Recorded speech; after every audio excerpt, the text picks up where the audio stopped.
duqeymo culus ayaa caawa laga fuliyay qaybo ka mid ah wadanka Iran iyadoo ay soo baxayaan magaalooyin istiraatiiji ah oo ay ka mid tahay Qasham in la weeraray sida uu ku waramayo telefishinka dawladda ee Iran. xiisada gobolka bariga dhexe ayaa cirka isku shareeraysa iyadoo dhinacyada kala duwan caawa ay soo saarayaan weerar aad u xoogan iyo waliba warar kala duwan. mas'uul Iiraaniya waxa uu sheegay in cadawgu uu doonayo inay isku dhiibaan, laakiin taasi macnaheedu aysan ahayn dawladda Jamhuuriyadda Islaamiga ah in ay marnaba isdhiibi doonto inta xaaladdu ay sidan tahay. Mareykanka ayaa caawa fariin aad u adag u diray dawladda Iran taasi oo ku saabsan xiisada iyo xaaladda ka taagan gobolkaasi, iyadoo warar kala duwan laga sheegayo in dhaqdhaqaaqyo laga dareemayo goobaha saldhigyada ah ee ku dhow jasiiradda Qubrus. dawladda Canada ayaa waxa ay si weyn u taageertay wadamada Khaliijka ee weerarka lagu qaaday iyadoo dhaleecayn u jeedisay dawladda Jamhuuriyadda Islaamiga ah ee Iran. marka la fiiriyo dhaqdhaqaaqa xiisada iyo waliba dalalka istaageeraya iyo baaqyada soo baxaya, dalka Jamhuuriyadda Islaamiga Iran waxa uu ekaaday madi meel taagan taasoo ku saabsan weerarka dawladda Mareykanka ay ku qaadayaan. wadanka Pakistan waxa uu ka hadlay xiisada iyo xaaladda iyo mushkiladda gobolka bariga dhexe in xal loo helo. haddaba maxaan ka naqaanaa xiisadan halka ay ku dhamaan karayso? maxay caawa tabinayaan qubarada siyaasadda iyo kuwa falanqeynaya xiriirka caalamiga iyo ammaanka gobolka bariga dhexena ma la oran karaa waxa uu aaday dagaal dhammaystiran? qodobadaas ayaan ku fiirin doonaa caawa iyo tabinteena gaarka ah ee ku saabsan wararka gobolka bariga dhexe. waxaan ahay Cabdicasiis Barrow, ikhtiyaarta ay nala socotay soo dhawaada kuna soo biiray YouTube-ka oo subscribe saara amaasantii. war degdega oo soo baxaya ayaa tilmaamaya in caawa ciidamada dawladda Mareykanku ay fuliyeen weerar cusub oo bartilmaameed ka dhan ah wadanka Iran, iyadoo tani looga gol leeyahay dhaqdhaqaaqyada xiisada taagan. madaxweynaha wadanka Mareykankana waxa uu sidoo kale ka hadlay dagaalada iyo duqeymaha cusub ee ka taagan wadankan. majalada caanka ah ee The Axios ee wadanka Mareykanka ayaa ku dhawaaqday in ciidamada Mareykanka ay fuliyeen weerar cusub oo bartilmaameed ah oo ka dhana gudaha wadanka Iran. majalada oo xiganaysa ilo ku dhow ciidamada ayaa waxa ay tilmaantay in saacadihii dambe ee caawa la maqlay duqeymo culus oo ka dhacaya deegaano kala duwan oo ka mid ah gudaha wadanka Iran. meelaha la beegsaday waxaa ka mid ah nidaamyada difaaca meesha laga hago, goobaha laga tuuro sawaariikhda kala duwan ee Iran, iyo waliba goobaha ay yaalaan baa layidhi doomaha gaashaaman ee ciidamada dawladda Iiraaniyiintu ay ku howlgalaan ee raacsan ilaalada kacaanka jamhuuriyadda. laba meel oo ku dhow baa layidhi marinka istiraatiijiga ah ee Baabul aan idhaahdee Hormuz sida ay qubarada caawa tilmaamayaan. dhinaca kale wakaaladaha wararka ee dalka Iran ayaa ku waramaya in gantaalo lagu tuuray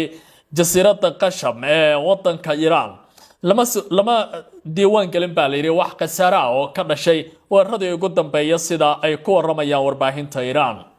wakaaladda wararka ee IRNA ee laga leeyahay dawladda Iran oo xiganaysa duqa ama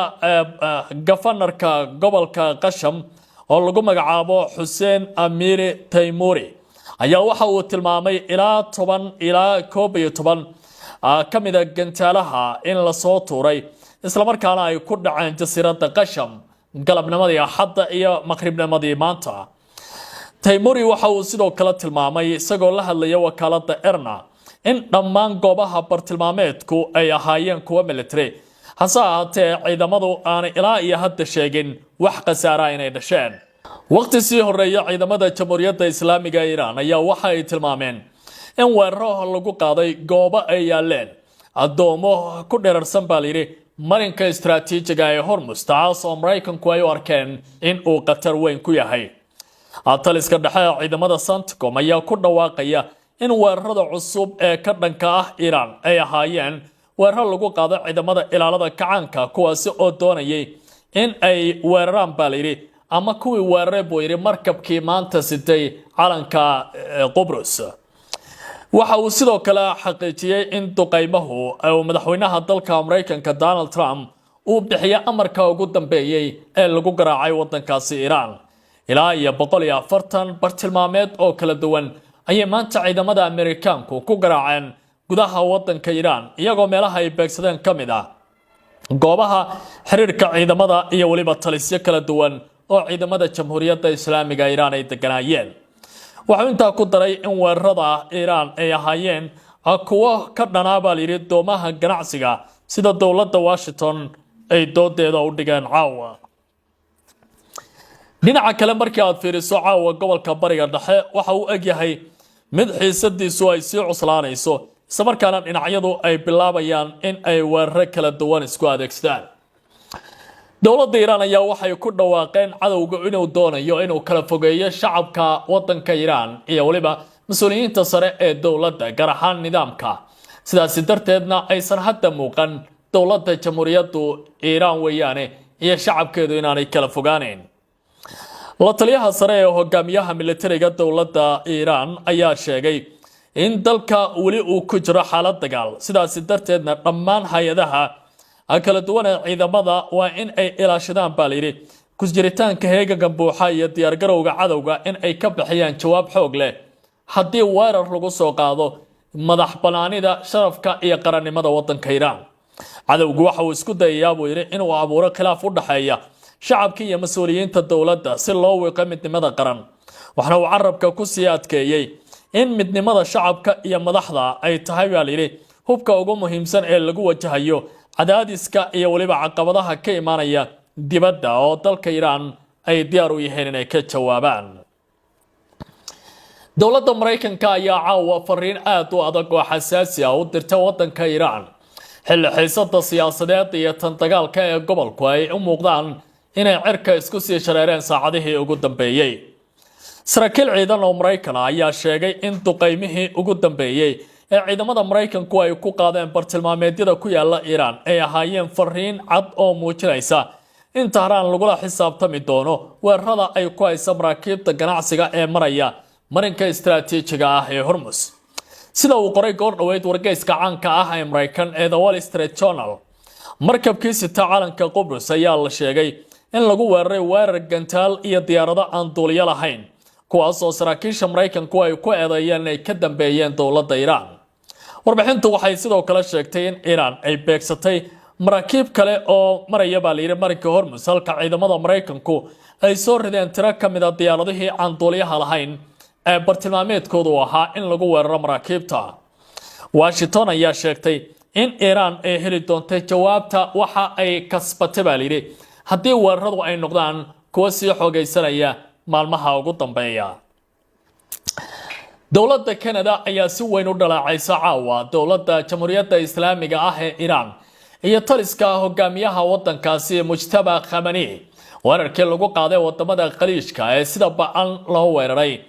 bayaan ka soo baxay dawladdaasi ayaa lagu tilmaamay Canada in ay aad u cambaaraynayso falalka ay ku tilmaameen kuwa aan arxan lahayn oo dawladda Iran ay ku dhaqantay maanta waa sida dawladdaasi ay leedahay dawladda Canada ayaa si kulul u cambaaraysa weerarka ay sheegeen in Iran ay ku hayso maraakiibta maraya marinka Hormuz iyagoo ku tilmaamay xadgudub ka dhana sharciga caalamiga ah wasiirka amuraha dibadda ee Canada Anita Anand ayaa sheegtay in weerarada joogtada ah ee lagu bartilmaameysanayo maraakiibta ganacsigu ay halis ku yihiin amniga marinada caalamiga ah iyo ganacsiga adduunka waxa carabka ay ku adkaysay in Canada ay garab taagan tahay dalalka Khaliijka isla markaana ay taageerayso dadaalada lagu wajahayo mawjadaha cusub ee weerarka lagu eedeeyo dawladda Iran wasaaradda amuraha dibadda ee Canada waxay sidoo kale ku baaqday in xorriyadda isu socodka maraakiibta caalamiga ah loo baahan yahay in si weyn xilligan loo ilaaliyo madaxweynaha dalka Mareykanka Donald Trump ayaa ka hadlay weerarada ka taagan gobolkaasi iyo waliba ciidamadiisa dagaalka ay kula jiraan dawladda Jamhuuriyadda Islaamiga ah ee Iran taas oo iminka si weyn u saameysay ganacsiga adduunka isla markaana xaalad ay qaabu qowsayn u muuqata gelisay gobolka bariga dhexe oo hadda wajahaya mid kamid ah noloshii ugu adkayd madaxweynaha dalka Mareykanka Donald Trump ayaa sheegay in marinka Hormuz uu wali furan yahay carabka isla markaana maraakiibta ganacsiga ay marayaan sida uu hadalka u dhigay inkastoo ay jiraan xiisado military oo si xoogaysanaya sida uu doodiisa ku sheegay Trump oo la hadlay warbaahinta Mareykanka ayaa sheegay in ciidamadu ay habeenkii hore ilaa iyo xalay weerar xooggan ay ku qaadeen bartilmaameedyo kala duwan oo Iran ku yaala isagoo ku tilmaamay in duqeymaha ay yihiin kuwa aad u culus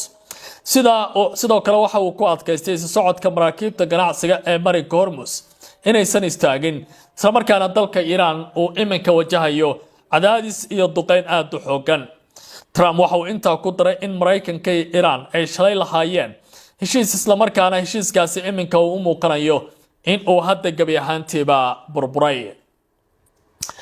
dowladda Pakistan oo ka shaqeynaysa dhexdhexaadinta gobolka bariga dhexe ee hadda xiisadaha ay ka taagan yihiin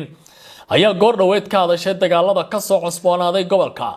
waxaana Islamabad labada dhinac ugu baaqday in ay si degdeg ah u joojiyaan colaadda. dowladda Pakistan ayaa sheegtay inay si weyn uga soo horjeeda baaliyay ugana walaacsan tahay dhacdooyinkii ugu dambeeyay